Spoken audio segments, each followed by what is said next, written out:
Hi, friends.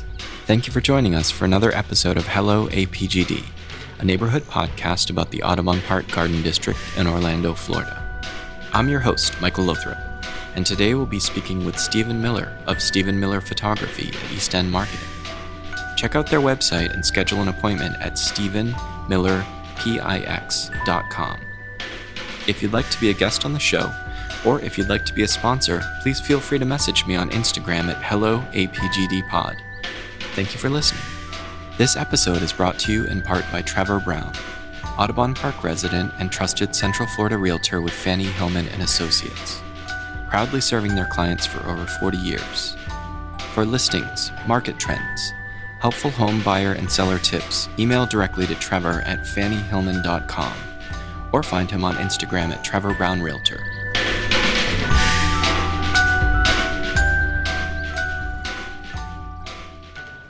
And with me today is Stephen Miller of Stephen Miller Photography at East End Market. Welcome, Stephen. Thank you. I'm so excited for this. Thank you for being here. Absolutely. You and I know each other pretty well. We've served on the board of directors for the Main Street organization for a while now. Mm-hmm. I lost track of the years. How many years do you think it's been? I'd probably say maybe 5 or 6. Okay. Yeah, that sounds about right. COVID, the COVID years certainly kind of mush all the years together. You have to add 2, right? Yeah. So 7 years. Mm-hmm. Yeah. And your business is celebrating, I think, 12 years of business at this point. This is year 12. Excellent. Congratulations. 2012 was our first year. So if I'm doing the math right, this should be year 12 for us. Mm-hmm. And I understand you moved here from the DC area to go to UCF and study hospitality management. That's right. So this adds up. This really makes sense about your demeanor and your level of customer service and just like your presentation of you. Do you feel like that educational background did kind of add to that?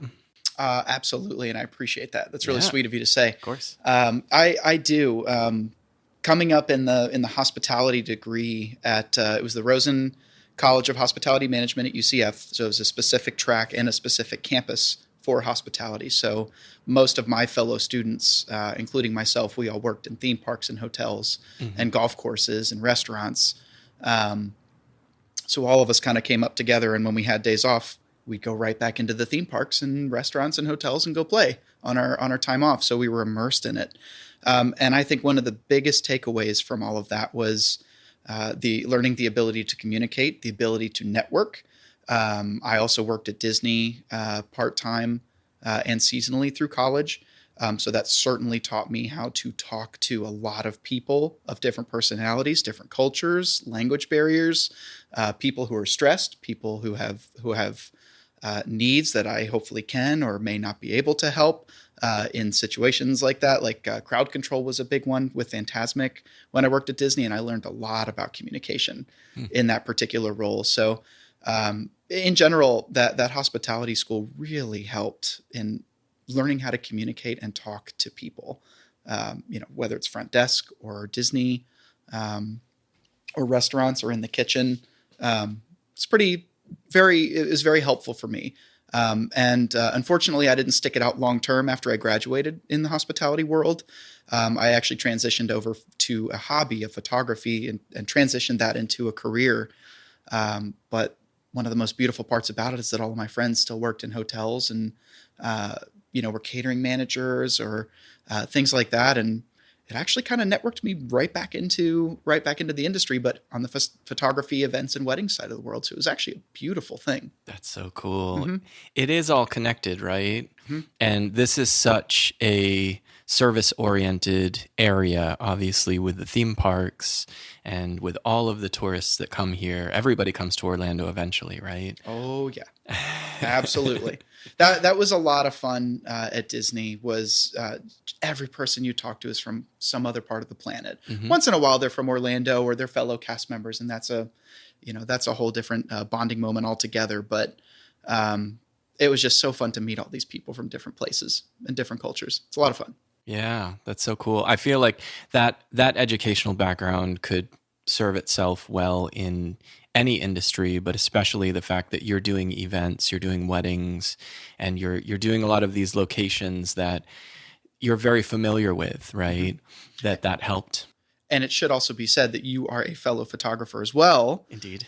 So I'm sure you appreciate the need for personality and people management when it comes to photographing things with a time frame, whether it's like a corporate event or a family session or a wedding. Especially weddings, everyone always associates weddings with stress when it comes to like, oh, what do you photograph? Oh, I photograph weddings. Oh gosh, you got to be kidding me. How do you do that? And it's like, well, it's not as hard as you think if you have people skills and you know how to manage personalities and keep people on track and tell them that they need to stop or that they need to go. And Rosen really helped me with that. And all my background in hospitality really helped me with that a lot. I think it gave me an advantage for sure. Yeah, I believe it. I think people don't realize how physical the job of being a photographer is, right? It's incredibly physical and mental as well. Being in the right spot at the right time, noticing light, even to the level of having people pose in certain positions and like what is going to look good. And, those are skills that take time to develop because you don't always know, when you're taking a photo and somebody's posed a certain way, you get kind of better and better of seeing like, okay, this is the best angle for them. This is the best lighting for them. And it is like just physically being present there. It's like, it's a very demanding job, right? I mean, you have to be in pretty good shape to do it. I feel like, especially in Florida where it's, the climate is not always the nicest, right? Amen. Yeah. You do some summer events, I'm sure, outdoors, and it can be pretty brutal, right? Yeah. So this podcast can just be a photographer appreciation episode, right? Indeed. Okay, I think it should. Yes. It needs to exist somewhere. So why not here? Yeah. Right? Perfect. Yeah. Perfect. Yeah. We do a lot of work. Appreciate everyone. Indeed. And so you mentioned photography was a hobby initially. How did that develop? Like what was your earliest kind of interest in photography? Yeah, I pretty much have all of my hospitality and college experience to thank for all of this. But I had a small group of friends at Rosen who loved to play in the parks. We'd just go to Epcot or we'd go to Universal or we'd go to Magic Kingdom. And a couple of them brought cameras with them. And this was the age of, I feel like I'm dating myself. This was the age of like the point and shoot cameras. You push a button and the lens comes out and then you kind of have this little portable, powerful camera. You can just aim it anywhere and shoot, and it captures all kinds of fun stuff. And so I was getting a little FOMO, and I'm like, I wouldn't mind a camera too. This looks like a lot of fun. So one Christmas, I went home up in Maryland to visit my parents, and my dad had this old film camera that I didn't even know he had it. He never used it. So I took it and brought it back down, and I started playing around with it in the theme parks with them as well. And I would take pictures of the most random things, the Innoventions Plaza at Epcot or flowers or, the castle or whatever. And I really enjoyed crafting something out of nothing. And with film at the time, it was absolutely tedious. I'd have to go to the Florida Mall or go to the Ritz Camera or Colonial Photo and Hobby based over here in Milk District and develop it and realize all the mistakes that I made or some of the lucky shots that I got. And it was it was around the same time that digital cameras were like SLRs were finally starting to become a thing and trustworthy. And the megapixel count was enough to switch over from film to digital. So my parents got me my first SLR. It was a Sony Alpha, the original Alpha, if there's anybody out there that appreciates that. A very interesting camera and interesting flash. And took it, started playing around. I had a laptop. I could download the photos and start messing with them right away rather than having to go get them developed. A lot clearer than the film photos I was getting. And I was like, this is a lot of fun. And I don't know if you're familiar with the convention center area, but Rosen College and its dorms on site were located basically right across the street from the convention center, between the Orange County Convention Center and 528 Expressway. So when I was going to Rosen College, I spent all 4 years on campus, and my dorm for the first 2 years looked out at Rosen Shingle Creek Resort, which at the time was under construction. It was completed, I think, and opened in September of 2006. And so it was a pretty interesting canvas. I could just point my camera out the window. I didn't even have to go outside. I could just eat a bowl of cereal and just put the camera on a tripod and point it towards the hotel. And a few times I did that, especially at night. I was trying to get photos of lightning. or weather events and things like that. And one time I actually did score a great shot of a lightning bolt striking the top of the hotel. And it was right after it opened too. And it not only did it hit the top of the resort, but there are several little bolts that scattered from it. And one of them, one tiny little bolt scattered all the way down to the tree that was like 50 feet away from my window. And you could see the bolt just touching the tree. Wow. And I was like, this is awesome. I'm hooked. I'm sold. And then I got the hotel opening night with fireworks over top of it. Mm-hmm. And, me trying to learn how to be a go-getter in that industry, I went over there with prints that I printed, like 16 by 20s and 8 by 10s. And I went over to the front desk and said, hey, anybody want to buy these from me for $20 each? And I believe there is still one front desk manager at Rose and Shingle Creek who's been there since then, over 15 years now. And I've had friends tell me almost to this day that one of my photos of either the lightning bolt or the fireworks, I can't remember, is still framed in his office. Wow. And I'm like, man, that was me, but that was so long ago. Yeah. But that pretty much started everything, and it became a very serious hobby. And then also thanks to Rosen and the theme park industry down there. I'm not sure if you're familiar with the IAAPA conference. Mm-hmm. IAAPA's been at that convention center for a long time. And one year I decided to volunteer as an ambassador, along with a lot of my friends that went to college with. So I met at one point during the first conference I ever volunteered for, I met the two photographers who were photographing that conference, and it's a large conference. And I was just amazed that they only had two photographers at the time. So I introduced myself and pulled the intern card, and I was like, hey, I'd love to shadow you guys sometime. So actually, the first wedding I ever shadowed them with, it was Brian. Brian Pepper was his name, and his associate was Nelson, who I'm still really good friends with now. But the first wedding I got to shadow them with was at Rose and Shingle Creek. Wow. I could almost walk there. Yeah. All in the neighborhood there, right? Mm-hmm. Mm-hmm. Yeah. What amazing, just growth experience, right? To be there in the center of this world-class resort and all these theme parks and the school, and just to get that background. And yeah, I mean, so how was that first wedding for you? What were your thoughts when you were shadowing in the wedding?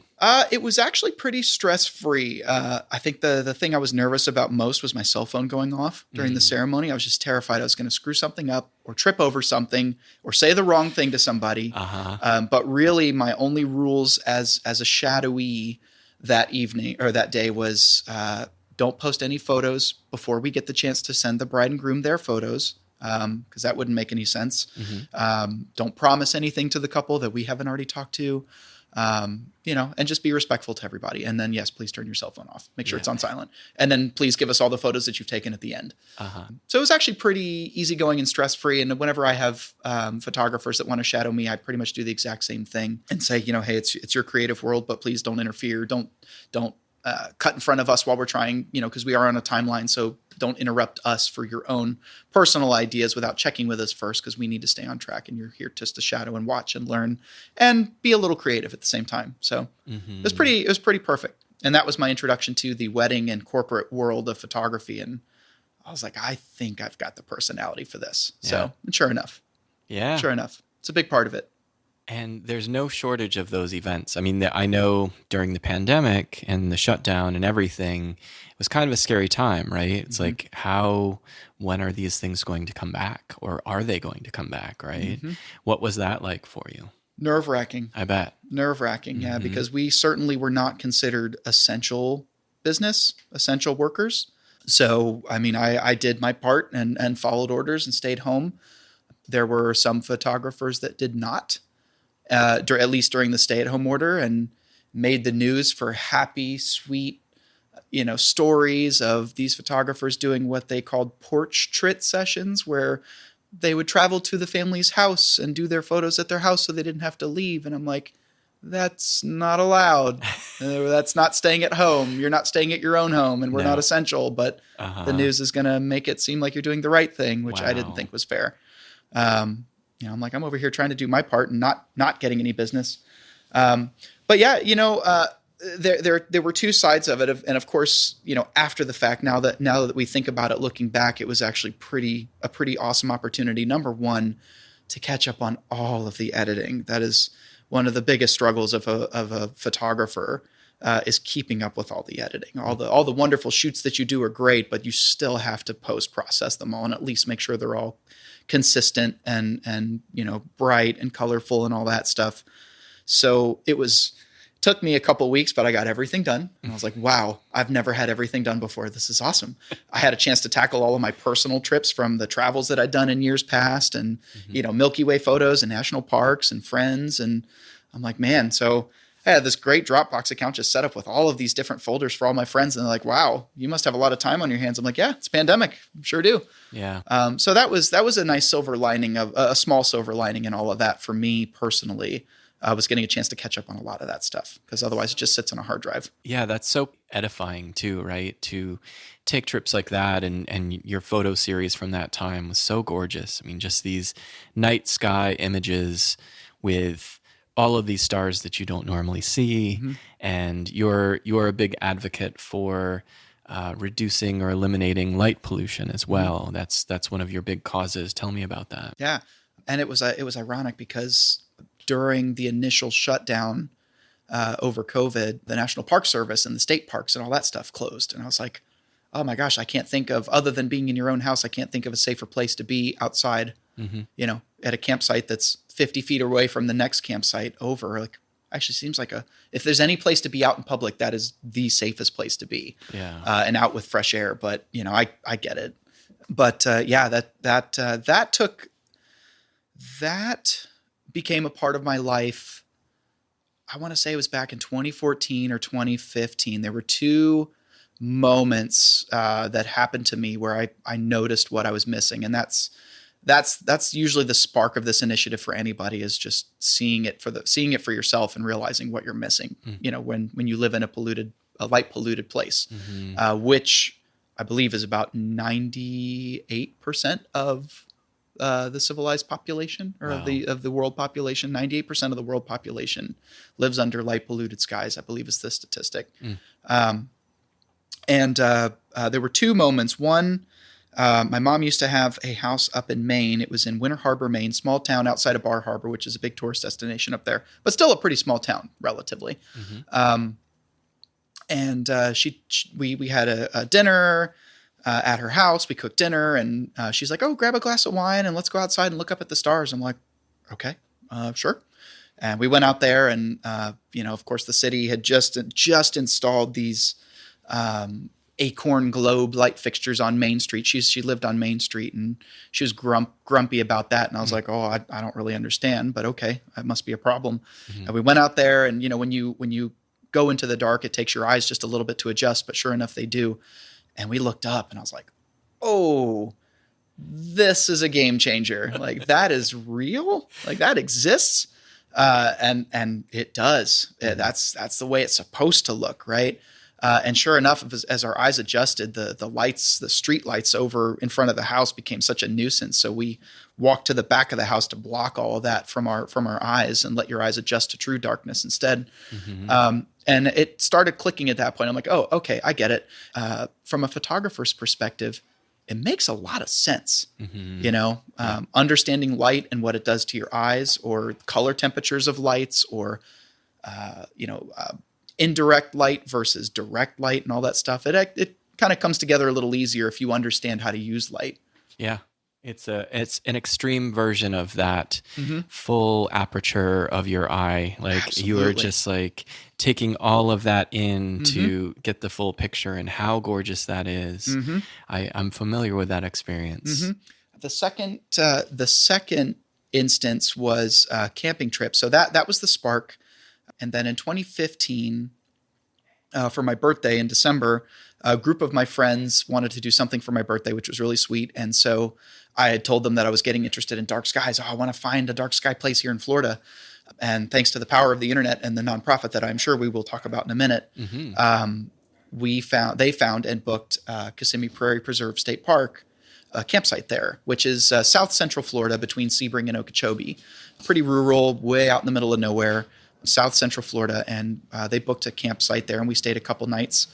And of course, I brought my camera, and we brought our cameras and got a little creative with it, and photographed ourselves in silhouettes and fun poses in the dark, and got the got the Milky Way behind us. And of course, I look back at those photos now and I'm like, oh man, I didn't know what I was doing just yet. I was just learning, taking baby steps. But still, it was just such an awesome experience. And the first thing I think most people do when they see a night sky for the first time, which is probably not at home for most people, but then they go home, and then the next night when they're taking their trash out or they're, getting home from dinner, they get out of the car, they close the door and they look up, and it's like, I think that is the biggest form of communication of what the problem is see it for yourself after you've just seen the Milky Way, and then look up at home and see the difference for yourself. And it's like, it is night and day. It really is. Yeah. It really is. The sky, and quite literally, the sky over Orlando, even on a cloudless night, is a shade of blue because of how much light is up there. So, I mean, it really is night versus day. And it's troublesome. There's a lot of problems that come from that. That really kind of solidified that, okay, I think I'm finding a sense of purpose with photography now. So, I learned about, okay, well, are there any nonprofits out there? Turns out that the Kissimmee Prairie Preserve State Park is designated as an official dark sky park by a nonprofit called the International Dark Sky Association. So I started digging into that, and I was like, oh, I got to become a member. What? It's only $35? Oh my gosh, here, take my money, please. Like, I'll become a member. Started getting involved, and they host meetings online, and there's a endless amount of resources on their website for dark sky lighting practices and dark sky fixtures and dark sky places that you can visit, not only in the United States, but around the world. This has really become quite a big issue and topic of conversation. And I became a delegate for the nonprofit in 2017. It was shortly, actually, I think it was around the same time that I became a part of the Audubon Park Garden District Board and became family with us here. Yeah. And I became a delegate, which basically means I'm a local regional resource for anybody who has any dark sky needs and reaches out to the nonprofit. They can say, oh, you're in Palm Beach, Florida. We actually have a delegate that's in Orlando, Florida. Here's his name and information. Please reach out. Let him know how he can help. Because the organization is worldwide. I mean, there are chapters in India, Japan, Europe has a lot. The United States certainly has a lot, especially out west where we've got a lot of astrotourism and the astronomy industry in general with observatories and things like that. Flagstaff in Arizona was the first dark sky city designated by the organization. The organization was founded in 1986, so it's 1 year older than me, and it's amazing how much they've grown and the difference that they've made and how established they are. So it's humbling for sure. Yeah. So, but I go to these delegate meetings. They host these Zoom meetings too, because all the time zones are all over the place. So they actually hold 2 per month to try to be amicable to everyone's different time zones. And it's unbelievable how worldwide this network is and how wonderful these people are. And just one overarching thought that I just always love to say about the Dark Sky Initiative and light pollution awareness and light pollution mitigation is that there is never or has never really been a selfish reason why we should tackle light pollution. It's always been to bring back our starry skies, to share with your family and friends, to help our nocturnal animals that depend on darkness to sleep or survive or hunt or mate, or to benefit our human health and our ability to sleep in darkness, or to minimize our carbon footprint with a waste of electricity. And I think it's like, don't quote me on this exactly, but it's something like 80% of the energy used for exterior lighting is wasted. It's pointed up versus down, or it's excessive. Yeah, that's a lot. That's billions of dollars, I'm sure, wasted as far as a carbon footprint is concerned. So it's like, find me, unless you want to be an astro guide or, host dark sky tours or astrophotography lessons. Like, I can't think of a selfish reason, or a greedy reason, to make this a bad thing. Yeah. So that's a beautiful part about it. That's why I fall in love with it. And ever since then, it's become a part of my business. It's become a part of my life. I'm sure I annoy all of my friends, and I know I annoy my family with constant bickering about lights that they've just installed, or oh, my neighborhood, or oh my gosh, I drive down that road and it's so blinding. Why? Yeah. I'm sure I drive people nuts with it. But it's, part of the job of anybody that's with that works with a nonprofit or just has a passion in life. Half the what people say is never hurts to at least get the message out there. Yeah. Yeah, and we can all do a little bit better. I think one of the good selling points of it as well is that bats are, they have a shortage basically of insects to feed on at night. And if they are missing out on a source of food, which they are because these insects are attracted to these lights, we're going to see a reduction in bats, and we have. Oh, absolutely. Yeah, it's essentially a sterilization of our nocturnal pollinators for sure. Our fireflies have been pushed out to rural places outside of Orlando. I've seen some in Groveland, west of Claremont, and the Green Swamp has some. Kissimmee Prairie Preserve was the first place in Florida that I went to, and I was like, oh my gosh, there are fireflies in Florida. I had no idea. Yeah. Because they need darkness. If they're not given darkness, they don't flash. If they don't flash, they don't mate. And if they don't mate, you can guess the rest. Yeah. And I think I read that one bat on average can eat 1,000 mosquitoes per hour. Wow. Imagine that, one bat. And who in Florida loves mosquitoes? I know. Who loves to be bitten by mosquitoes? It's like, give them to them, please. Like, let them eat as many as they want. Seriously. But yeah, bugs are absolutely attracted to light, especially excessive light, and especially light that is unnaturally cool in temperature, color temperature rather than warm, which is what, the history of lighting was pretty much always warm. And then as technology has improved, it got cooler and cooler. And then LEDs just exploded with, oh, you want green? You want purple? You want blue? You want solid white? Here, have it all. And it's wreaked havoc on our nighttime environment. So yeah, for sure. I have not been to the Kissimmee. Is it the Prairie Reserve? Yes. Don't let the name fool you. It is nowhere near the town of Kissimmee at all. I always have to say that because they're like, oh, so it's probably 30 minutes from here? But no, not at all. From downtown Orlando on average, it's about a 2-hour drive. Wow. It's a 2-hour commitment each way. Okay. And you go down the turnpike to the Yeehaw Junction exit. And then from there, it's about another hour out of your way into heading towards the middle of the state from there. And it's called Kissimmee Prairie Preserve State Park. So it's one of Florida's state parks, unbelievably comfortable considering how far away from civilization that you are. They have hot showers, flush toilets. They have outlets at their sinks. Glamping. Oh, it's wonderful. I love it. It's wonderful. Wow. I'd sell it all day long, except now it is getting harder to find campsites on weekends around a new moon period. Okay. So it's astrotourism is a thing. That's a good thing. So Kissimmee Prairie is a pretty magical park. It's not a lot of places in Florida that I personally would consider zen for myself, even my own house, to be honest. But when I camp at Kissimmee Prairie Preserve, it's a different planet over there, and it's quiet. The only noise you hear is the wind blowing over the prairie. It's the largest natural remaining prairie land left in Florida. And at night, there are taglines in these national parks that half the park is after dark for some of our dark sky parks like Grand Canyon National Park or Zion out in Arizona and Utah and stuff like that. But when it's dark in Kissimmee Prairie, usually darkness can freak people out when they haven't experienced darkness before, or if they're, that's our culture now, is where everyone's afraid of the dark. Like bad things only happen in the dark. But in Kissimmee, Prairie, it's different. It's quiet. You hear screech owls, you hear barred owls, you hear coyotes out in the distance, sometimes even close to you. In the summer, it is a concert of frogs and crickets. And you hear birds at night. Some of the birds that migrate or hunt at night. It's a really beautiful experience in addition to the night sky, and it's like a trip back in time. A lot of the things that we just don't have here anymore in big cities.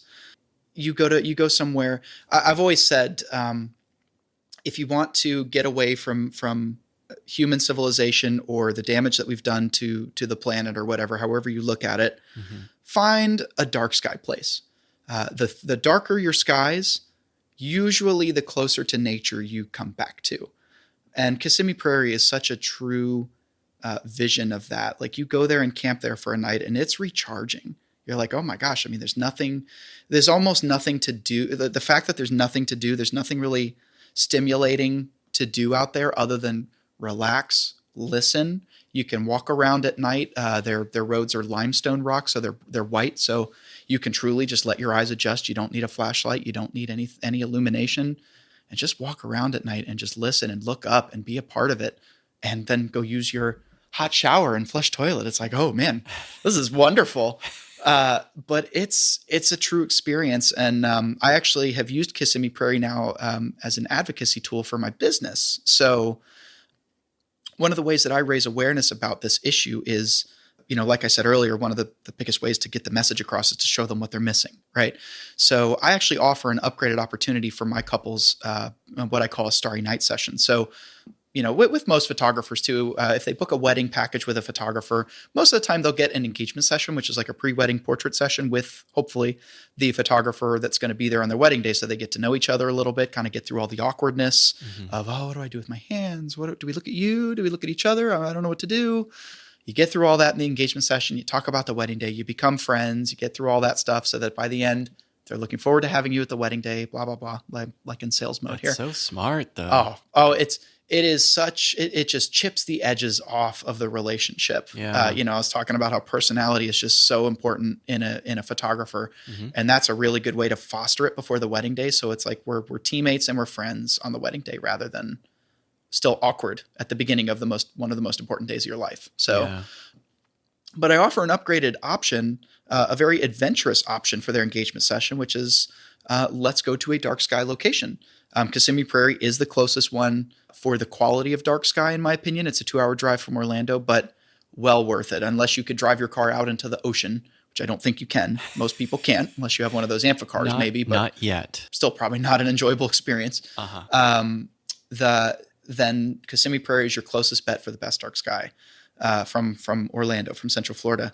And what I do is we'll still meet there early, about 2 hours before sunset. So we still have a regular daytime engagement session, learn about the posing together, what you feel comfortable doing, do you like kissing in front of people? Do you not? Does one of you always put your chin up and we need to teach you to put it down? Little things like that. We still do the work of an engagement session, the purpose of an engagement session during the day, because the park is still beautiful during the day. There's deer everywhere. There's always deer in the background of their photos, which is really cool. There's wild turkeys out there running through the campsites. It's really fun. And it's beautiful out there. The sunsets out there are phenomenal. It's a big wide open prairie. But then we will pack it in when the sun goes down, start a little campfire, make some food together if we're feeling adventurous enough to do so, share a meal, enjoy the fire for a minute, wait for it to get dark, pack it all up, put the fire out responsibly as you're supposed to before you leave your campsite. PSA out there. And then grab all the photo gear and we go out for engagement session part 2. And it's one of the most rewarding things that I do is a countdown, a looking countdown, where I'll tell the couple as soon as it starts getting dark enough and I'm looking up and I'm like, oh, this is going to be a clear night. I will tell them not to look up. Like, please, whatever you do from now until I tell you, don't look up. Just let it be a surprise. So I grab all my photo gear. I know where I'm going in that park, so I'll walk them to our first photo spot, and it's dark. I mean, it is dark at this point. But believe it or not, if you do let your eyes adjust the full 20 to 40 minutes that our eyesight naturally takes to adjust to full darkness, as dark as it will adjust to, it's amazing what you can see. You actually can see quite a bit. So we'll walk out to our spot and I'll count it down. Go 3, 2, 1. And then we all look up together.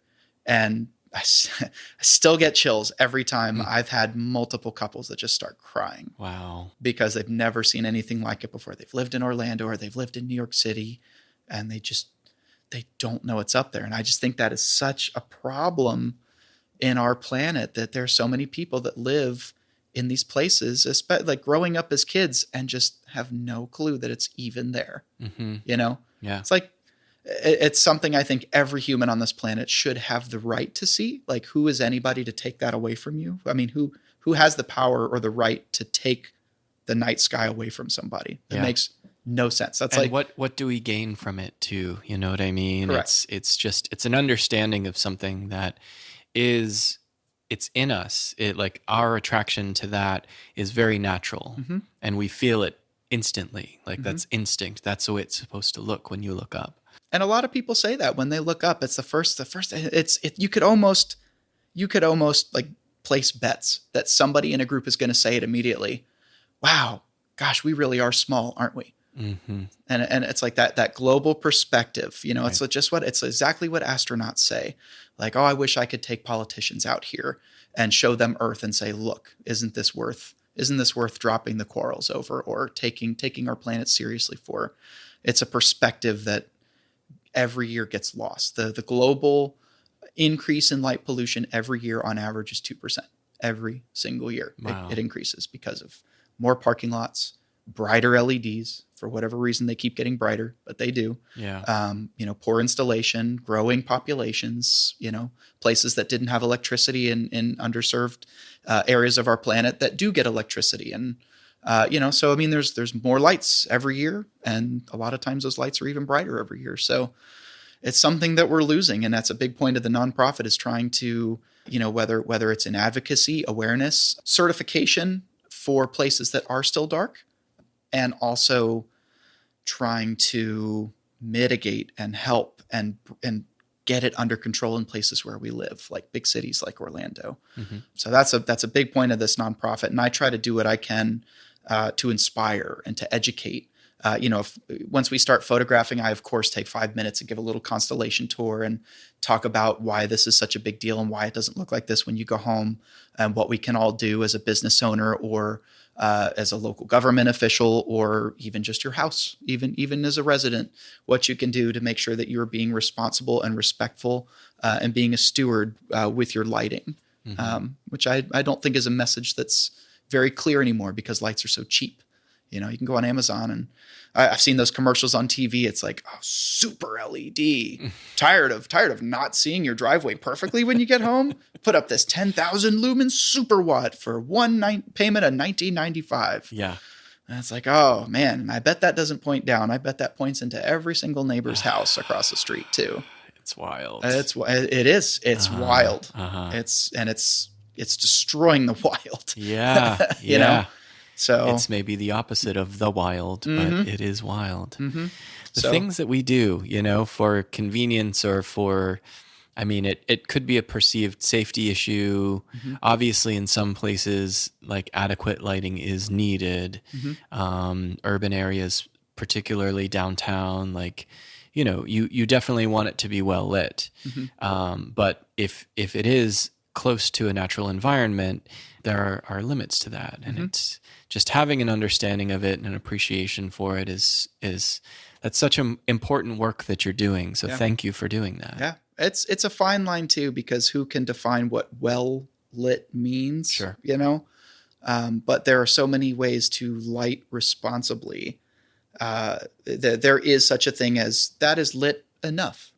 I can see just fine. Yeah. And I think that's a big, now that we have the access to lighting that mimics daylight, to brightness, lumens at night, now we've got to step in and regulate this. Yeah. Because it is getting out of control. That's too much. It's getting out of control. There's so many roads that I drive down in Orlando or the suburbs or in, you know, industrial districts, and I can't tell you the amount of times I'm blinded by lights in an intersection, or driving down the road and it's a rural road, but there's one property that feels that we should be lit as if the sun is still out to make sure we don't get broken into, but at the expense of the vision of people walking down the street or crossing the street, or, you know, at crosswalks or people driving. And unfortunately, I don't think that if there was ever an accident or someone ever got injured at an intersection, that someone's going to look around and say, oh, there's too much light out here. It's never going to happen, unfortunately. Right. And that very well could be the reason why driver A didn't see bicyclist B crossing the street at a crosswalk, because too much light, because there's there's an irresponsible light on the other side. And the answer will be, oh my gosh, we got to put more light at this crosswalk. And that's what it seems to be. We had a weird thing going on, these LED street lights that were very purple in hue, and that was not on purpose, right? That was a defect in their manufacturing. So you were seeing all of these like they were like Barney purple. It was very strange to see that, because it was party like purple. Yeah, party purple. It, like what was the decision in having that color? Because that can't be good for nature. I mean, maybe what went into that decision, but it was just a cheap product, right? There's a website, and I can't remember the name of it at the moment, but it actually kind of put into perspective. It's like one of those moments where it just kind of clicks, and you're like, oh, that makes sense. And I'll tell you what it said. Are you familiar with Kelvin, color temperature? Yes. Yeah, you can go to an appliance store and buy a 5400 Kelvin light bulb, which is daylight, or a 2700 Kelvin, like what you have here, which is a warm white. It's a little easier on the eyes if you look directly at it, right? So the Kelvin is basically a general measurement of the color temperature of the light. So candlelight, on average, is 1800 Kelvin. So that's pretty warm on the spectrum. Soft white is 2700. Old high pressure sodium street lights, like the old school orange ones that sometimes hum, and they sound like they're about to explode. Those are 2200 Kelvin. Soft white is 2700 Kelvin. The warmer side of street lights are 3000. The bluest light that nature has ever seen before we started introducing artificial lighting into our nocturnal environment was 4100 Kelvin. And do you know what it was or is? The moon. The moon. Mm-hmm. That is the bluest light that nature should ever see. That makes sense. Night. Yeah.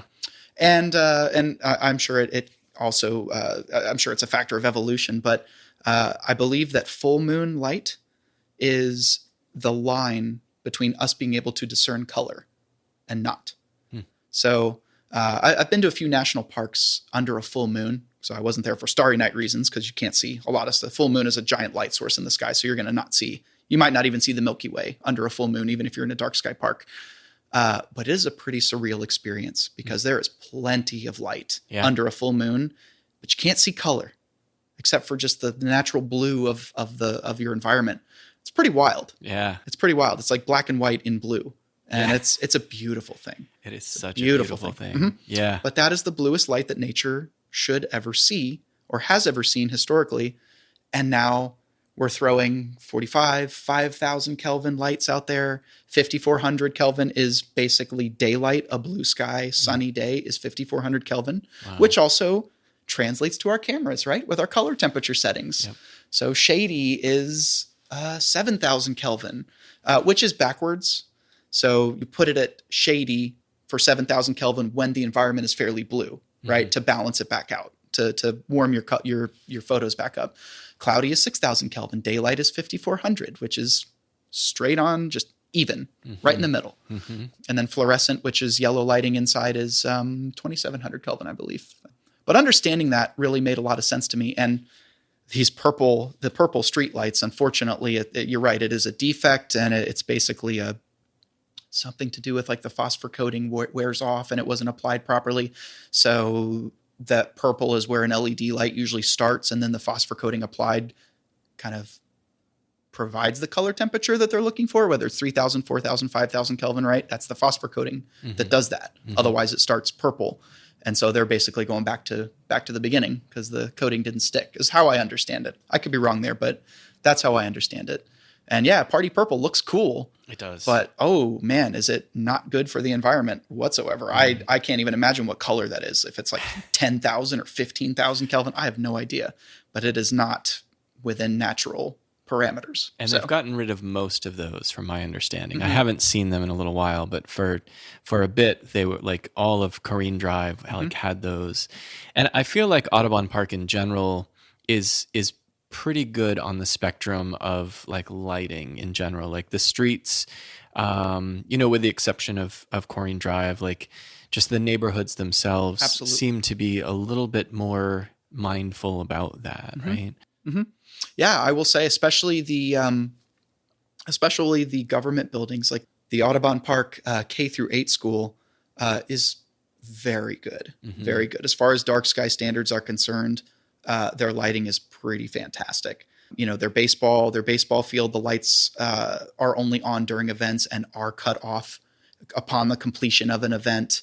And all of their parking lot lighting and building lighting is all shielded. None of it points directly out towards its surrounding neighborhood, which I think on 3 out of 4 sides of that school is neighborhood. It's people's windows and homes. So, I mean, that is a beautiful example of how to do it right. So I give Orange County credit for whoever made that happen. It looks really good. It's a good example. So somebody got involved there, right? Somebody must have consulted. I imagine so. Yeah, I imagine so. And the city of Orlando does actually have a lighting ordinance in place. I think they passed it in 2014 or 2015 when these LEDs really started taking off. And I give them a lot of credit because there are a lot of large municipalities that don't have one. And if you don't have an ordinance in place, you can pretty much do whatever you want.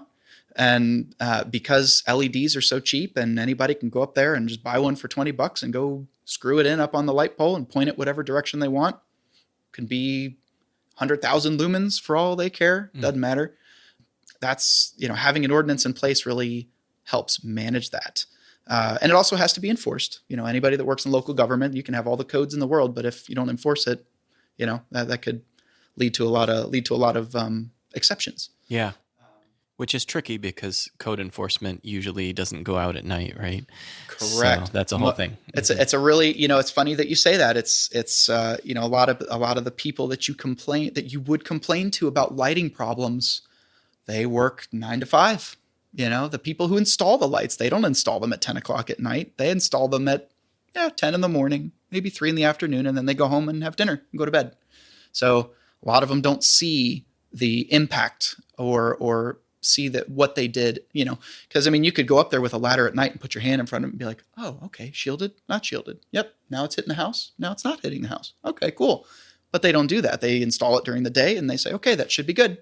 So, if nobody says anything, if nobody speaks up, if nobody says, hey, your parking lot lights, I just saw that you renovated them, but man, my bedroom's lit up like the 4th of July now. Can we please do something about that? If nobody knows to ask or thinks that they can ask, then nothing will happen probably. So, yeah, It's amazing just being more and more conscious about externalities and how our actions affect other people without really us having, knowledge of it until it's pointed out. But I think things like this are very important for just learning that ahead of time, right? Or just being like, oh, I could change a couple things and not contribute to light pollution in this way. Yeah. And just we can all do a better job, and we should. And it's a very gratifying initiative too, because it's the easiest form of pollution to solve. Think about water pollution, air pollution, noise pollution, light pollution. Oh my gosh, it's so easy. You could just tilt your light back down or put a metal shield around it so it only points down, or change the color of it, or switch it out altogether. Put a motion sensor on it so it turns off unless there is unusual activity on your premises. Then they turn on and everybody looks over to say, oh, what's that? And then bring awareness to the situation happening on property. It's so easy, but it is very hard to shift that mentality of people. Our culture has become afraid of the dark. So the more light, the better is what everybody feels. And it makes them feel safe, even though it's not necessarily adding any safety to their property. So it's a very tough initiative. Yeah. But it's very easy to make a difference. And, once you go out there and see the night sky, or you show a kid a telescope and point it up and they can see something, it's like, we should be fostering this. We need more scientists. We may need more astronauts in the future. We really might. We might have space travel in the future. And oh my gosh, like how can you inspire people to go to space if they can't see it? Yeah. There's an advocate out at the Space Coast that says, I can't believe that NASA doesn't foster this more, because wouldn't you want to showcase and show the people the work that you're doing up there? Show people where you work. And we can't see where you work quite a bit now, so we're losing it. Has that nonprofit been in touch with NASA that you know of? Or is that maybe an opportunity to... I'm not sure. Yeah, I'm not sure. I mean, we have a good proximity to some of those operations. So it would be such a poetic initiative for all of Central Florida, for all of Florida for that matter, because of our wonderful relationship with the Space Coast. I mean, what an astrotourism dream. Yeah. It just makes sense for people to come to Central Florida or South Florida or wherever and be like, oh my gosh, yeah, you can see stars here in Florida. And then we could go see a rocket launch this weekend. Oh my gosh, like my little boy wants to be an astronaut or, be a rocket scientist. Like Oh man, bring them here. Let's do it. Let's Yeah. do it. We have had some success in Florida too. The city of Groveland, which is west of Claremont, actually passed the first comprehensive dark sky lighting ordinance in the state of Florida and is applying to be the first dark sky community of Florida from the International Dark Sky Association. So it's a big deal. Wow. It's a big deal. And we hope that other neighboring communities will take hold of that and see the savings, see the cost savings, see the tourism that's drawn in, and, see the safety results that come from that. And maybe Claremont will jump on board. And then maybe Winter Garden will jump on board. And then maybe Orlando will further their lighting ordinances and really buckle down on that and be a beautiful thing. Yeah. So that's how a movement starts. Mm-hmm. And even just with the cost savings, I think that can be a selling point. That's often what drives decisions anyways, right? If Yep. somebody's like, oh, I can save this much money, Yep. we're going to do that. Mm-hmm. It always helps to appeal to people's budgets and wallets and that Mm-hmm. sort of thing. It's a win-win-win-win-win. Right. There's no negative Mm-hmm. to mitigating light pollution. Doesn't mean you have to turn the lights off. It just means you have to be responsible with it. Yeah. So no reason you still can't have a parking lot with appropriate lighting, but we have to define appropriate. So That's so true. Mm-hmm. And you are such a positive spirit too. I think that you're just such like this source of joy and like just you're a very inspiring personality. What are the things that kind of give you hope about the future and about just the world in general? I always love to tap into that because I think it's so crucial. what inspires me? This is a good full circle question. It's people like this community in Audubon Park. Jen Marvel is a perfect example. Mm-hmm. That is a person that she is not the executive director for the Audubon Park Garden District for any selfish reasons, Mm-hmm. other than she just wants to see a thriving community, thriving businesses, fostering great friendships and a safe place to shop, to dine, to meet, to all of that. Mm-hmm. I don't think there's a selfish bone in her body. And I've met a lot of people like that in this area, in Orlando and in Audubon Park. And that gives me a lot of hope that I'm not the Lone Ranger. Like, I'm not the only nice guy out here in the world, that there are so many other really nice people that truly care about other people. I think that's one thing that we lose when we drive on I-4. Yeah. Or when you're in a grocery store, or when you experience so many acts of rudeness and selfishness. Whenever I interact with people that are exactly the opposite, Mm-hmm. that gives me a lot of energy, a lot of inspiration. Mm-hmm. It makes me want to be even better than I already am. I consider myself a pretty selfless person. Like, I try to consider everybody else. It's just like light pollution. Oh, if I install this floodlight in my front yard, am I affecting anybody else? Maybe I should double check at night, make sure I'm not make sure if I install a sprinkler in my front yard, am I watering my neighbor's yard? Maybe my neighbors don't want their yard watered. Mm-hmm. Whenever I meet people where everything they do, they're always thinking of other people, that is such an inspiration to me. Yeah. So, and that's the kind of person I want to be. So this neighborhood certainly brings that out of me, for sure. Yeah. There's just so many great businesses, great initiatives. There's nonprofits that are based here. Fleet farming, for instance. It's like, man, there are people like this on this planet. I love it. Yeah. I love it. It's another reason I love this neighborhood. It really is. Yeah. Sarah Robinson is another person that comes to mind too. Right? Just My gosh. Yeah. You want to talk about a ball of positivity I and know. energy. My Yeah. goodness. Yeah. Yeah. Her father, I won't go too far down this tangent, but even her dad, I met her dad. She was having coffee and lunch with her dad at East End Market, where my office is. Mm-hmm. And I walked up to her and said, "Hey, oh my gosh, so good to see you." She's like, "Hey, this is my dad. We were actually about to reach out to you because he wants to take his young kids and his family out to the prairie to go see the night sky. And he'd love to take you along to do a little constellation tour and a talk." And I'm like, "Man, you are just like the sweetest family in the world." That's true. Yeah. It's like, my goodness. Yeah. And we're emailing right now to talk about that and compare some dates and maybe make a little event out of it down there in the prairie. That's So, awesome. mm-hmm. Are there opportunities for groups to go like that, or just getting in touch with you directly and scheduling them as is? Or are you doing anything separate from photography for those kind of activities? I would like to. Yeah. I would love to get into the Astro Tour guide or night walks. There are professionals out there that were park rangers in the past that do night walks, which it may be for starry nights, or it also may be just for the intention of experiencing nighttime, as much as daytime, and listening and closing your eyes and feeling the earth beneath your feet at night when you can't see the earth, with your eyesight. There's all kinds of beautiful things that they're doing out there like that.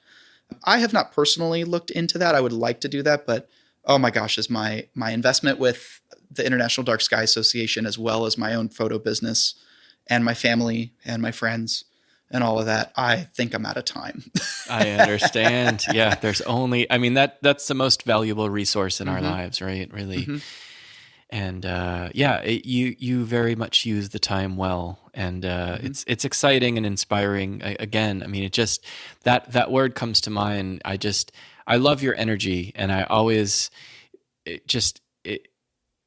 like the world just seems a little bit better anytime that you are around, that like we see each other, and I really appreciate that. I'm gonna have to give you a hug in a second. I know, man. Goodness. That's really sweet. It's really sweet. I appreciate that. It's just the truth. There's no reason not to bring that kind of energy into a restaurant or into a house or into a business or a passion in your life. Like, there's no reason not to be that kind of person. I agree. Things absolutely make you upset. Commutes can take it out of you, and family issues can take it out of you. Absolutely. Holidays can take it out of you, but man, there's no reason to be rude to people. There's no reason to be disrespectful, or I don't know. There's just number one, there's no time for it, but number two, there's no reason for it. Yeah. Yeah. And I think just the gratitude that we find and that we have, and just understanding like the value of all of this entire experience, and that you don't want to waste any of that time. Mm-hmm. And you realize that like being in a bad mood, or, being upset at somebody or treating somebody badly is like the worst use of time, right? It like doesn't solve anything. It doesn't make the world a better place in any way. And if we're not making the world a better place, then what are we doing? And we all have a chance to do that. We all have an opportunity to make a difference. Yeah. And I think that the connectivity that we have in this neighborhood, it's so electric, and I think it really is like, it's so crucial to our experience, and I think that it can branch out. I think that others can learn from it. Mm-hmm. And I love being kind of a voice for that and a way to broadcast that and kind of put that out in the world, because we definitely need it at this time. Mm-hmm. And creative to creative, every time I go to the Grandma Party Bazaar or Bastille Day, how many districts around the country do you know of that throw a Bastille Day celebration every year? That was mind-blowing when I first photographed that for Audubon Park. I was like, well, this is cool. And people are dressing up, and they actually understand the holiday. Oh my gosh. Uh-huh. Every one of those events brings the neighborhood and all the businesses and community together too, which is a beautiful thing. Yeah. But the Monday night markets, there's just so much creativity. Zombie-toberfest. Oh my gosh. People go all out for that. Oh yeah. Some of the most horrific zombies I've ever seen in my life. It's magical. I remember the band in front of, I think B3 at the time would book the band that would play outside in front of their business every Zombie-toberfest. I think they were called the Gore Fathers, perhaps. Maybe. I think you're right. Mm-hmm. Yeah, I think you're right. And oh man, they're terrifying looking. Yes, they are. Boy, do they know how to play. And it's just such a beautiful thing. Like, all right, I don't know what I'm looking at, but I'm hearing some awesome stuff right now. Yeah. Mm-hmm. One of my favorite like group costumes at Zombie-toberfest was this marching band.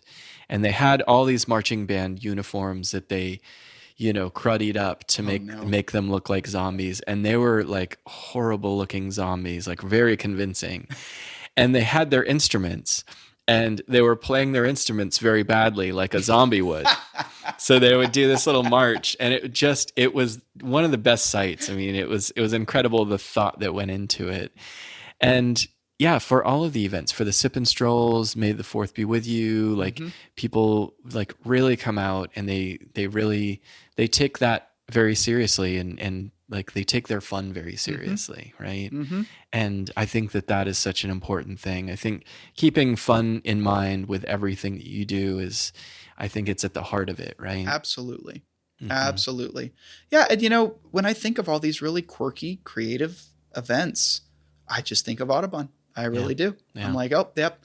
Oh, movie on a baseball field. Mm-hmm. That would be Audubon Park. Yep. Yep. It would be right behind red light, red light. Yep. Yep. Totally. There would be oysters and a small kitchen food being cooked right behind red light, red light. Yep. Yeah, that sounds about right. And bird call with all the bird heads, like these kids from Audubon Park School dressed in all black, and it was like this performance art thing, and they had these bird masks on, different bird, and it was wild. It was so cool. I took photos that night, and I still have to get them done. Again, it's the chronic problem of a photographer. Yeah. But what a great event that was. It was so much fun. I left that event with just such a personal high and energy. I was like, man, we rocked it. Audubon Park rocked it. And I'm very excited that this could and would be a yearly celebration. Yeah. So. Yeah. I just like the energy that comes from those kind of things, and just personal interactions. Like there is this thing that happens that isn't often talked about, but I think it's so critical to be mindful of just like some people will kind of sap your energy, and you have to kind of be a gatekeeper of that a little bit. But then some people always give you energy. Like you see them and you're just like, oh man, like it's going to be a great time, and like, Absolutely. I think finding that in ourselves, I think we all have that ability to be that energy giver. But for whatever reason, some people get kind of caught in these traps and they feel like they need the attention, or, it's just like, there's something that happens in that interaction, and finding ways of turning that around and making it something positive, or just being kind of setting a good example for people and what it can do when you bring good energy to something. I think that there's so much value in that too. Yeah. And life really tests you. It certainly does. I'm Family's never familiar. Perfect. Yep. Family. Yeah. Health things Yep. can test you for sure. There's a lot of tests out there, and you don't pass them all. It's very hard to pass every test. And I truly think there are a lot of people out there that just aren't aware that they're more of an energy zapper than a provider. Yeah. And that's a very hard thing to tell a friend. I mean, to me, to tell someone, oh my gosh, dude, you just keep zapping me out of energy. I feel like that'd be a very rude thing to say, and might not help the situation, if it could be a mental health problem or something like that they need help with. Yeah. Probably the wrong thing to say is, oh man, you're just zapping my energy, dude. Yeah.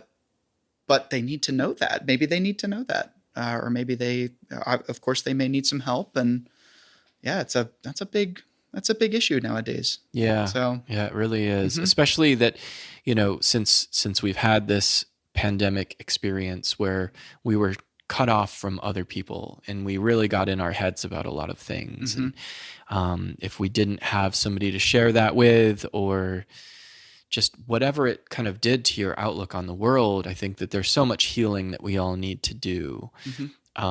Each and every one of us, really.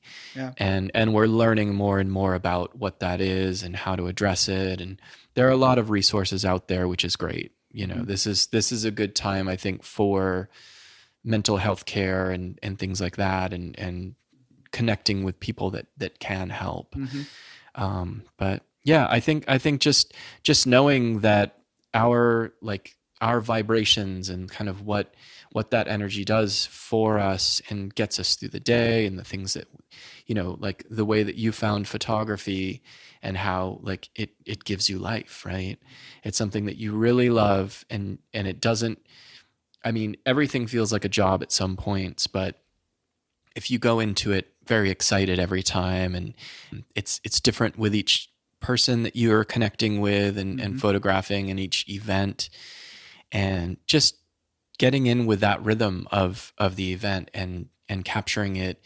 And it's like through your lens, it's through your perspective, but also it's their memory, right? And you want to give it justice, and you want to really like make them look as good as they actually do look. Mm-hmm. And it's a great perspective. It's such a cool opportunity, right? And you're like, you're creating this memory, and it's this just one instance in time, you know. It's like, you think about anybody that's had a wedding, like all of the planning that goes into it. And then ultimately you're looking at like, you know, 5-6 hours of an event. Right. And it's like, that flew by. I don't even absolutely. remember my wedding. Like I do remember my wedding, but I was sort of aware of like how quickly it would go, and like being very present in the moment, and having a photographer.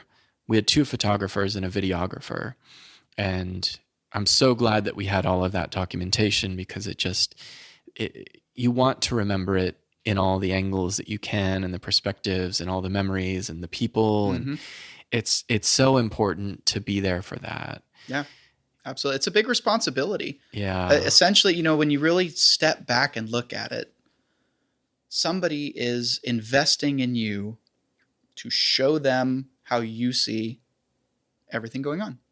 Show me how you see my wedding day. Yeah. Because I'm going to try to look around, but man, I'm going to be busy on my wedding day. So you show me everything. Mm-hmm.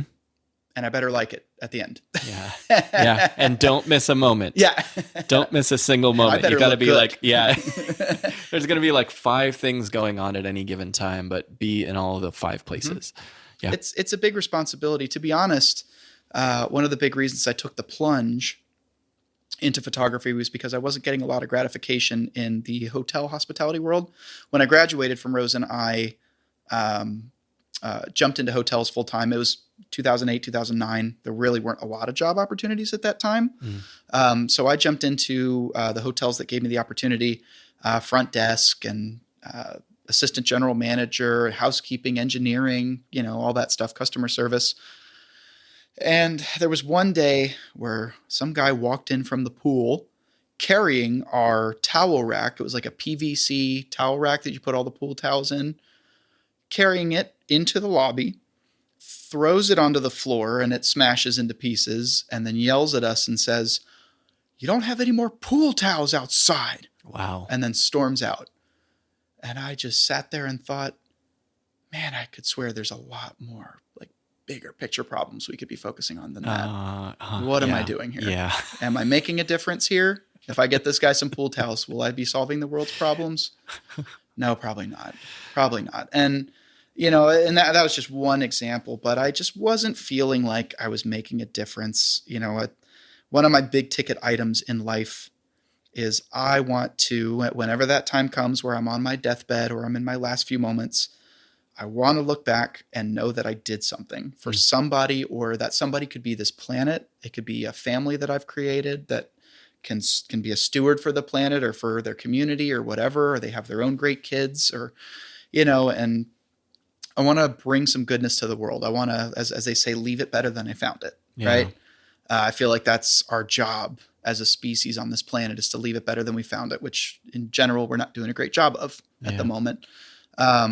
But that's a big ticket item for me. And I wasn't really getting a sense of purpose from that job. And, you know, all the pressure that you just talked about with photography, it just gives me so much joy and happiness that, oh man, I'm going to give you these photos for the rest of your life. And someday your grandchildren will look at these if they know if the USB is even still relevant at that point. Now, hopefully a JPEG is relevant 40, 50 years from now. You can print some too, right? That's true. Yeah. Mm-hmm. That's true. Mm-hmm. Yeah. Assuming we can still do that in 2057 or whatever. Yeah. But that's it. That's life. Like as a photographer, you are literally capturing life's moments. You're a time traveler. You are stopping time.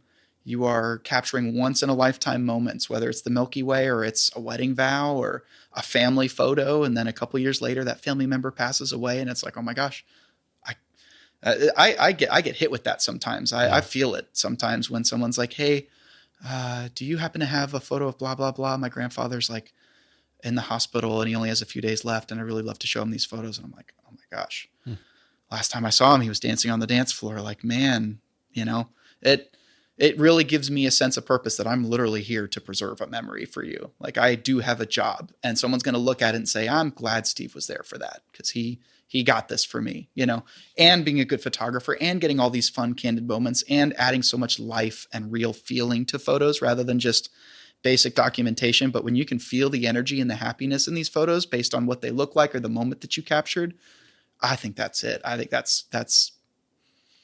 the whole point. Yeah. You know, that's the whole point. That's what gives me a lot of joy is when even I'll like be editing my photos and I'll look through this and be like, man, they were having a really good time. Yeah. And you can just see the happiness in their smile, you know? And there's a science that goes along with that. As a photographer, you have to be in the background, but also be there at the same time, right? You don't want to distract people from the moment, but you still got to be in it to capture it. Yeah. That's the hunt. That's the hunt. You're absolutely right. Oh, it's such a rush. Yep. And being there in that moment and seeing, you know, a group and just the way that people are arranged in a group when they're, you know, talking or dancing and getting kind of the best composition. Such a rewarding feeling when you know how to find that. You find that angle, you find that moment, and there's not a frown in the frame, you know, and you capture that joy, and it's real. It's like that really happened, and it becomes forever because you have this thing. Yep. One of the things that I really love about some of the photography that I've done, my grandmother, who passed in 2020, she was 95. Wow. She celebrated her 95th birthday in January of that year, and we were fortunate enough to be in Maine. So before everything shut down in the world, we were there and celebrating her birthday. And we spent a lot of summers up in Maine because I have family up there, and our day trips and the sights that we saw, I was able to bring these photos back and show my grandmother, who, you know, wasn't always able to go on these trips with us, you know, but she got to enjoy the experience through photos, and I was able to bring that to her. And I just always remember that, of just being able to share an experience of something that, you know, maybe somebody was not able to experience themselves, but they get some joy out of it as well. That's the real hope, in my personal opinion, of you know, metaverse and all that stuff, is especially for people who can't. Yeah. Wouldn't it be great to walk them up if they're in a wheelchair and they can't walk? Wouldn't it be great to virtually walk them up to the Grand Canyon in a very realistic way? Yeah. And kind of, to the best that you can, show them what it actually looks like and still give them that awe and that experience. That's beautiful. Yeah. It's a beautiful thing. There's so much potential there, and technology is changing so rapidly, and it's very exciting. I mean, even just people using their phones to take photos and how good the photos come out now. And it's like, yes, like all of it. Yes. Please don't put us out of a job. I know. Well, that is obviously one of the fears. And I mean, I think that some people are like, I can take a good enough photo with my phone, but then, you know, until you get the glass that you get on the cameras that we're using, you're not going to get that image. Yeah. And you can see the difference instantly. Yeah. And for events that are once in a lifetime and so special, you don't want to skimp on that. A good friend of mine who's a photographer had photographed his sister's wedding, and he was the only photographer. And his sister's wedding. Oh gosh. And this was years back. This was all film. Apparently he had the wrong ISO. Oh no. So like a couple photos came out for the entire thing. And he's a killer photographer, but it like flaked. It was just that one thing, right? And it was like, and film, you can't see what you're doing. No, you cannot. And you can't recover from those things either. There's only so much darkroom magic you can make happen. So things like that are just so monumentally heartbreaking. And it's like, even if you're having a bad day, it's like, that's the scary thing of just like, you got to be in it. You got to be present. You can't forget any of the things, all of the equipment. You know, you're using a lot of fill light and flash and things like that. And everything has to work and have backups, and it's and we have it's getting better now, but especially when I started, we had a horrible reputation. Like photographers, the photography industry had a horrible reputation of leaving with money, you know, taking money and not showing up, losing memory cards, You know, like, Wow. oh, everyone's got a horror story. Oh, yeah, my sister got married and the photographer lost half the wedding. Oh, You know, stuff like that. And I'm like, how? You have one job. It's like a DJ losing the music. And they still show up. Like, I don't, how you have one job? Like, you know. I did not realize that. It's a thing. Wow. Yeah, it's a thing. I would get that, especially from parents. I think it's an older issue is, you know, photographers taking money and just not showing up and disappearing, you know. And I tell parents, I get some parents, young couples don't usually ask that anymore, but some parents will. They're like, oh, well, can we give you the rest of the money after the wedding just to make sure that you show up? And I was like, if I'm moving to a tropical island, I'm going to need more than your $3,000. Yeah. I promise you. I'm not going anywhere. I will be there, you know, but we do require full payment prior to booking. Sure. Like, it's just the way our industry is. Yeah. But yeah, I've coined a term called professional paranoia. And within your business, if there is a way to prevent common issues that happen, just do it. Memory, you know, in our industry, memory cards and hard drives are dirt cheap. Yeah. I think I recently bought a 16 terabyte internal hard drive for my computer for like $250. And that's 2 years worth of raw images for me, backed up safely. I get 2 of them. Yeah. You know, I get 2 of them. Have 2 2022s and 2021s out there. One at mom's house and one at my house. There's no reason other than there is some organic failure. You know, memory cards can absolutely get corrupt. We've had it happen before, and we've had to pull recovery software on them to grab them, and then we retire the card. Obviously, you never use it again after that point. That stuff can happen. It's very rare, knock on wood. But for the most part, most of that stuff can be prevented with, you know, just proper policies in place. Yeah. You know, Yeah. one thing that we do at our business, that what we do at weddings and at some corporate events, if we can, is we actually back up all of our images on site. So usually while the couple is tearing up the dance floor during the reception, our assistant to the photographer or second photographer is backing up all the photos to our laptop and then also to an external hard drive, both of which go home to 2 separate places. Wow. Just in case one of us gets in a car accident or we get robbed or something like that. At least their wedding is somewhere else as well. That's so smart. And it's easy. Yeah. How expensive is that? You know, it's not. Takes a little time. That's it. Just a You've little got the extra time. equipment. And I think a 1 terabyte external hard drive is $50 now. Yeah. Yeah. Whoop-de-doo. That's so much space. It's great. It's so much room. It's so much room. Yeah. Or having backup lenses or backup camera in case your camera decides it wants to, I think I'm going to stop working during the ceremony now. I'm done. You have to have something in place. And these aren't questions that couples ask. So, you know, I feel like as a professional, it's our job to also make sure that couples are educated while we're telling them about how wonderful we are. Yeah. You know, in case we're not the only photographer you talk to, drill them on these questions. Make sure they have backup gear. Make sure who cares if they drink beer? Who cares if they have a puppy? Who cares all the personal fun things that photographers are posting on Instagram and TikTok? That's great. But you're not bringing your puppy to my wedding, and I hope you're not drinking beer at my wedding. So none of that really matters in this case. You're a cool person, but do you actually take good photos and back up properly? And, you know, do you know what you're doing? And, you know, those are the important questions. So I try very hard now with 12 years of experience. I try hard to remind couples when we're meeting what is important about this. Yeah. You know, why is it important that you know who this photographer is and that they have a good personality? You know, I don't think they know a lot of that stuff, to be honest.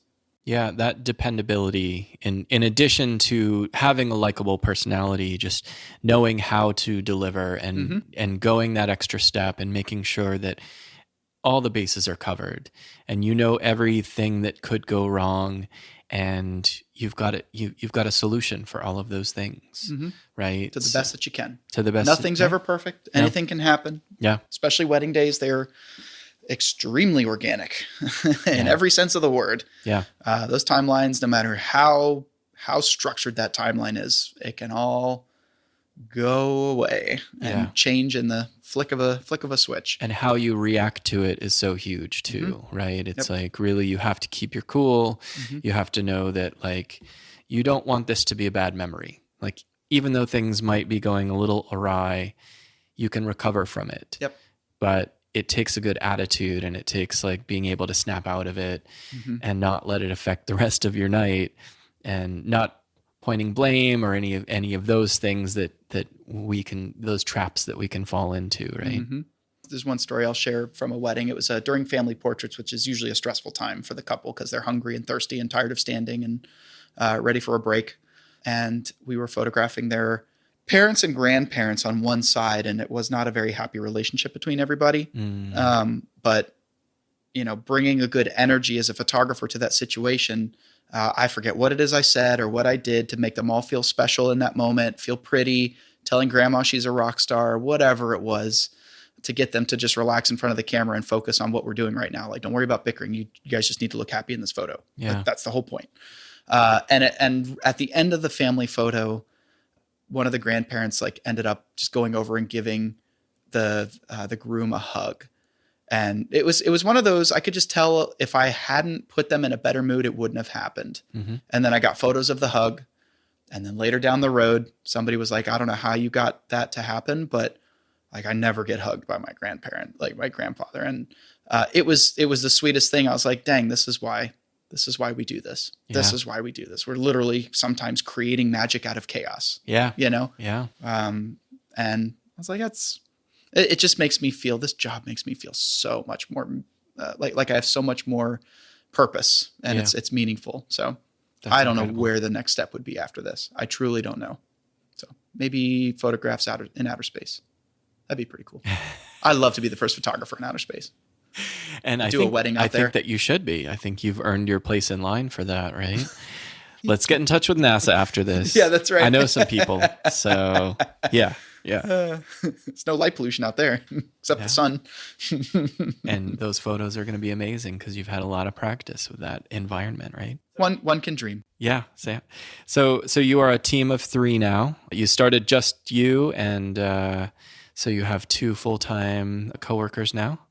Close. They're part-time. COVID changed a lot of things, and they're out there finding some other dream jobs now, which I completely respect and I completely advocate for. So I'm the only full-timer on the business now, but I've got 2 other solid photographers that they might as well be full-time, but they are part-time. They come in the weekends and rock, weddings and events with me.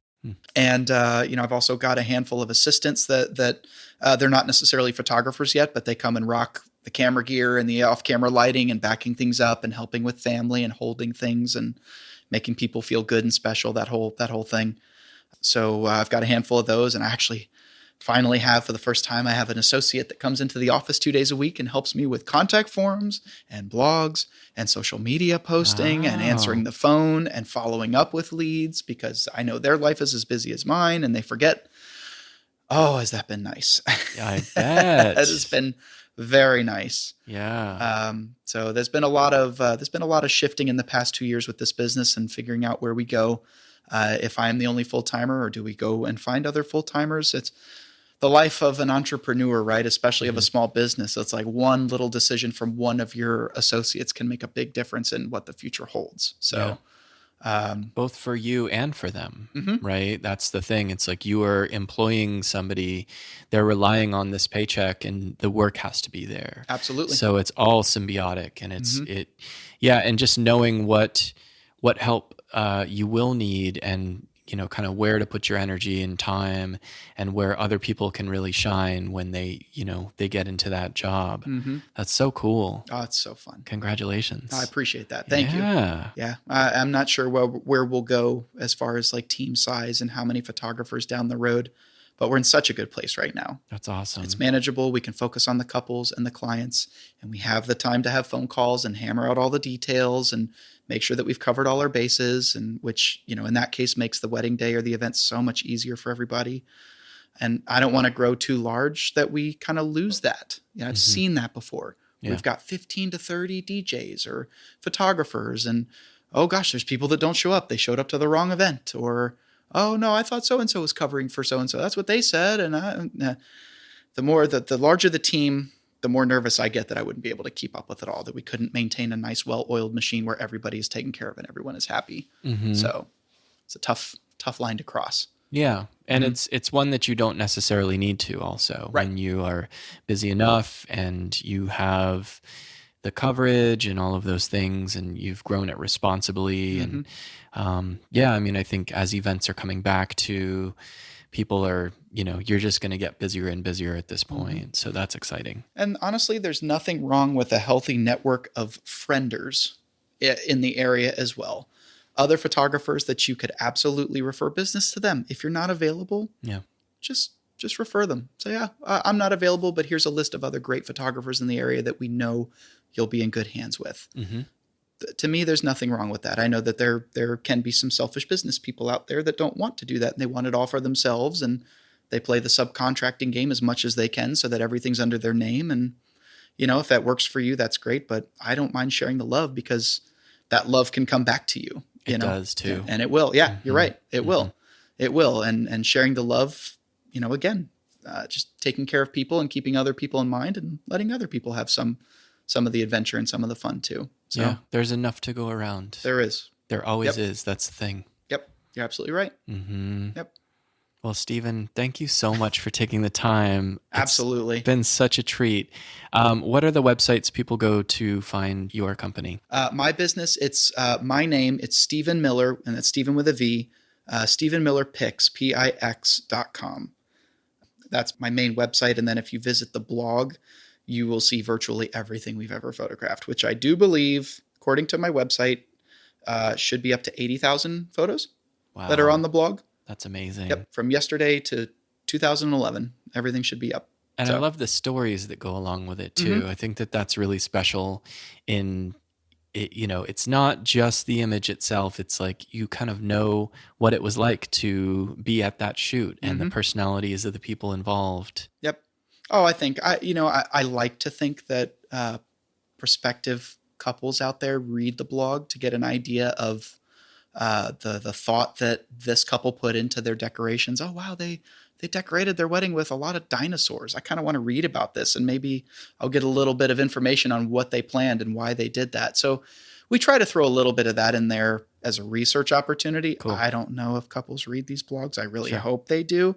But we definitely pour a little heart into it, because I think our couples that we photograph and then post their blog, I'm sure they read it. Mm-hmm. And I think it's a nice thing to do, to throw our heart out there a little bit and remind them of how much fun we had on the wedding day too. And then, of course, it's a great SEO opportunity to tag all your other vendors, which is also a relationship builder. Mm-hmm. Tag all your vendors and make sure you share the photos with them. Every photographer out there should be sharing photos with vendors. I hear it all the time. I reach out to these venues that reach out to photographers and they never hear back. I'm like, get them your photos. Yeah. Number one, it's a good business idea. And number two, sharing is caring. Yeah. And it does part of the advertising work for you, right? Mm-hmm. It really, people will be like, look at these photos. They shared these with me. Mm-hmm. And these guys are awesome. Yep. So absolutely. Smart. So smart. I appreciate that. Yeah. I'm sure you can appreciate so much of this as a fellow photographer. Indeed. So. I know. I didn't there's so many things. I hope that we covered everything. There's probably going to be something tomorrow that I'm like, why didn't we talk about that? I think that's the first time we met each other too. I think you had a camera in your hand. Probably before mm-hmm. I really started photographing a lot for Audubon Park, before I joined the board. I think I met you and you had a camera in your hand for one of the events. Maybe it was a sip and stroll or one of the first Bastille days I was a part of. And I was like, oh, a fellow photographer. All right. Yeah. So I think we talked before we talked about anything else. I think we talked camera stuff. I think that's exactly right. Yeah. Mm-hmm. Yeah. I get that joy from it. I'm inspired by the fact that you have made a career of it. And it's such a brave thing to go into, wholeheartedly the way that you have and to make it a successful business. And just knowing that that's possible is mm-hmm. fantastic. Mm-hmm. And I think for other artists out there, like it's a good lesson, and sharing just kind of those details of how you make it work and those relationships. And I think it can be hard for a creative person sometimes to have that sort of connectivity to other resources out there. You get kind of in your silo and you're like just focused on your art or what you're doing, mm-hmm. but it really is about connection, right? Mm-hmm. And maybe that's the next step as far as a sense of purpose and giving back mm-hmm. is the teaching side of things, right? Yeah. So many people in so many careers, they'll end their legacy in an educational way, mm-hmm. To give back to the next generation and make sure the next generation is brought up with the right values for that industry, that you don't want to see die. Totally. So that could be it. There you go. Mm-hmm. I got a lot of thinking to do. We found it. And you've got plenty of time. I mean, you're going to be doing photography for years to come. I sure hope so. Yeah. I sure hope so. I love it so much. It changes. It's definitely a very quickly changing industry, and the technology, like you said. But you keep up with it, and you're still a force to be reckoned with. So yeah, it's true. Have you been to Kiwi Camera Service? I always love to plug them. No, I haven't. Yeah, you got to check out Michael and his shop. Where are they? They're right off Virginia now. So they're just across Mills. Okay. They're almost in our neighborhood. Yeah.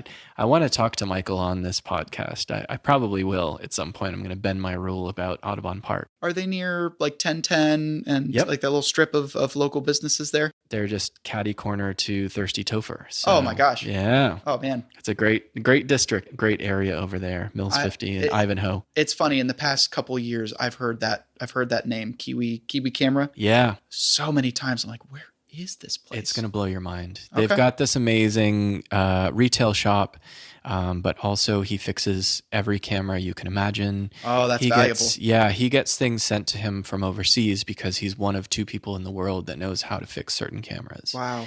Yeah, he's like a mad scientist and the sweetest guy and doesn't talk down to anybody and is just very enthusiastic about all of it. It's just like he just wants people to be happy with their images. He wants he's very passionate about photography and is he out there photographing too? He does. Yeah. I don't know like where to find his stuff necessarily, but I mean, he just lives it. He's just always doing it. Just part of him. I'm always down to make a new friend. Yeah. I gotta find him. Yeah. Does he ever make it to the Audubon Park area? He does. Ever spot him around? Yeah, he was at the market on Monday. Okay. It was his birthday, so he was there. But yeah, just go check out his shop for sure. And I will. Ask for him, and he's got a curly mustache and little wire like circle glasses. I feel like he'd be hard to miss. He's such a character. He's amazing. Yeah, there's a lot of photo creatives in our neighborhood too. Steve, owner of Gideon's. Yes. Yep. He's been a lot busier lately, and I haven't seen quite as much of him at East End Market for I'm sure plenty of good reasons. Right. He's got a very successful business. He was just in Barcelona, and his images are amazing. Oh my gosh. He's on Instagram as Uberbot, so you can see his images there. No kidding. Yeah. I'll have to check that out. And he does all the marketing photos for Gideon's as well. So yes. Yep. I stumbled into one of his setups one time at East End Market way back when. And he just had this ridiculously elaborate setup on a table with these 2 cookies. And I'm like, you go, Steve. This is magical. Cool, man. Yeah. Yeah. And his lighting was very complex, and I was impressed. I mean, some of that stuff I didn't even know about that technique. Mm-hmm. So, I mean, you can always learn, from your fellow photographers. You don't know. There's no photographer out there that knows everything. There never will be. Yeah.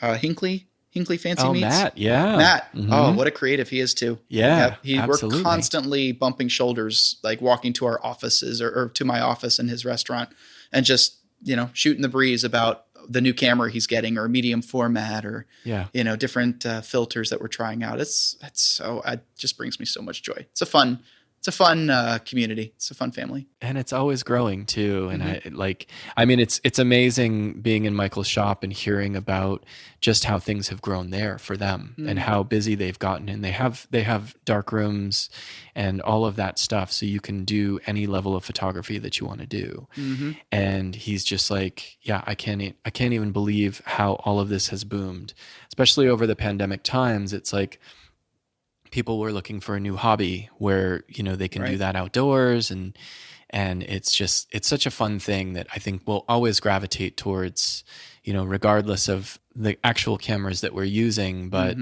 there's just so much richness and depth that you can get from a very nice camera. And we'll always gravitate towards that, I think, because we know what it brings, right? There's a very satisfying feeling or just a gratifying feeling. It's very similar to showing people the Milky Way, where you just hear them either gasp or cry or express a very colorful word when they look up for the first time. And honestly, it's like, awesome. That was the whole point, right? Yeah. But, when you give someone a camera lesson and then they go take a picture and they look at the back and they're like, oh, wow. It's like, bam. I just love it. Yeah. I just love it so much. Yeah. It's just such a gratifying feeling that you really gave somebody something, a talent, a skill, or it's just, that means so much to me. It makes my heart happy. Teaching is clearly in your future. I think so. That's exciting. Yeah, I think so. I got to figure that out. All right, cool. I probably need to go back to school for that. No. Who's got time for that? I mean, and you can always start like a YouTube channel. There's all sorts of levels. I mean, I've learned a lot from YouTube photographers, honestly. So yeah, that's true. Yeah, there's ways to get out there and reach people, and there's always more than one solution. Yeah, you're right. You're right. Yeah, who's the positive Patrick at this table? It's really you over there. It's both of us. Yeah, that's right. It's both. I guess we should talk about also the pollinator plants that you. Oh gosh. Yeah. We'll do a quick little blurb on that. Tell me. Yeah, absolutely. So it's one of our eco initiatives, and the easiest for anyone that does business with us to get involved and be a part of. But long story short, we provide a free pollinator plant, tree, or host plant for a butterfly to any couple, any client, any family that books us. At weddings, we either deliver it in a pot to the couple during their engagement session, or we'll bring it to their gift table and put it on their gift table right next to all these boxes and cards. There's a potted plant or a tree right there on the table. It's hilarious. But it's one of the ways that we can very easily help our planet and our struggling pollinators. They're in big trouble.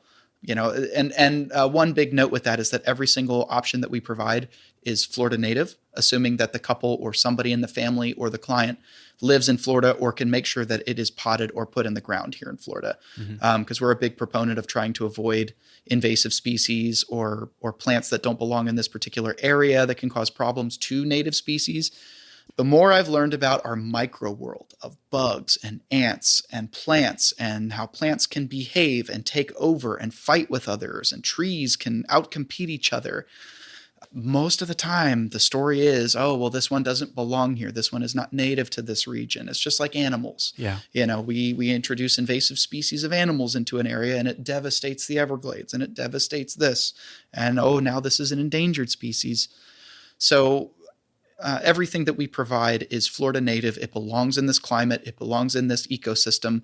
And I'd like to think that the pollinators or the bugs or whatever eats on it and munches on it or nests in it understands it best and knows that this is what it's supposed to be. I think it's a cool symbol of like a union as well, like two people coming together. That's and beautiful. I mean, I just like that they can go back and visit this plant, or it can be in their yard and just be like, remind them of this time. Right. Yep. And it's fun. It's so, because not every couple does want to go out into a dark sky place, that's a minimum of 2 hours away from Orlando and you'll be out until 2 a.m. But I get photos from couples all the time where they took home a Florida native milkweed, which that's a whole conversation right there, sourcing native milkweed versus non-native milkweed. That is a very big topic right now. Tropical versus swamp. Yeah, I think the state of Florida has 27, something like 20 or 27 varieties of native milkweed. Wow. But the one you find at Lowe's and Home Depot is not. That's horrible. The only one. Yeah. It baffles me. But I get photos from couples where they've got little monarch caterpillars crawling all over the milkweed that they got from me. And they're like, Steve, they ate it. Where do I go get more? And I'm like, please visit Green Isle Gardens. We do source most of our Florida native plants that we provide, like especially the host plants from Green Isle, because they're all pesticide free. They are dedicated Florida native nursery. We do have a rockstar nursery here in Audubon Park, but some of the particular Florida native stuff that we source, they don't offer, unfortunately. I wish they would, but that's okay. So we source a lot of stuff from Green Isle Gardens, and I'll send them there. So it's also a business plug for them too. And it's just like the message with light pollution. It's also a message of helping the pollinators out. Instead of planting this that really doesn't flower and requires a lot of water that it shouldn't need if you planted it in the right place, why don't you go over here and just, it may not be quite as shiny and colorful as that other option, but it does a whole lot more for the local bugs and the ecosystem. And like you said, that whole relationship of the ecosystem here, to just get that instead of this. It's really that easy. Yeah. And most of the Florida native plants that I've planted in my front and backyard, I hardly do anything with except trim them back because they're happy and they're healthy and they know this climate. Right. You know, Florida's got, someone at Kissimmee Prairie told me that Florida is one of the most fascinating climates in our country, if not this planet, because half the year it's dry and half the year it's flooded. Yeah. And all of these, I think Kissimmee Prairie Preserve is one of the most biodiverse per square foot biodiverse areas, if not Florida, then the entire United States, because like a 1 foot by 1 foot space, you could spot upwards of like 40 different species of plants. Wow. In one little spot. It's like, it's amazing. Because nature's really been tested here continually, right? Mm-hmm. That prairie's that prairie's underwater half the year. And then in the winter, like right now where we hardly ever get rain, it's dry. It's like, how do you grow things in that? Life finds a way, right? Yeah, nature figures it out. It does. Yep. Well, Stephen, again, thank you so much. You're welcome. I could just talk to you all night. I know. But this might be your longest podcast. We'll do this again sometime for sure. Yeah, I know I'll see you in the neighborhood for sure. See you in the neighborhood. See you at board meetings. And we'll see you soon. Will do. Thanks. Thank you. Hello, APGD. A neighborhood podcast is brought to you in part by Stardust Video and Coffee, Audubon Park's beloved neighborhood cafe, bakery, bar, and meeting place, located at 1842 East Winter Park Road. We're also sponsored by Red Light Brew Pub. Founded in 2005, Red Light is widely known as the source for world-class imports and microbrews. A wide selection of natural wines, plus award-winning beers brewed in-house. A full kitchen is in the works with an amazing menu by Chef Jess Tantalo. Located at 2810 Corinne Drive, please check out Red Light for all things beer and wine and soon food. Our theme song is by Christopher Pierce, and special thanks to Trey Hester for all of his help in making this podcast a reality. We do hope you enjoyed this episode. If so, please click subscribe and leave a review if you'd like. We'll see you next time.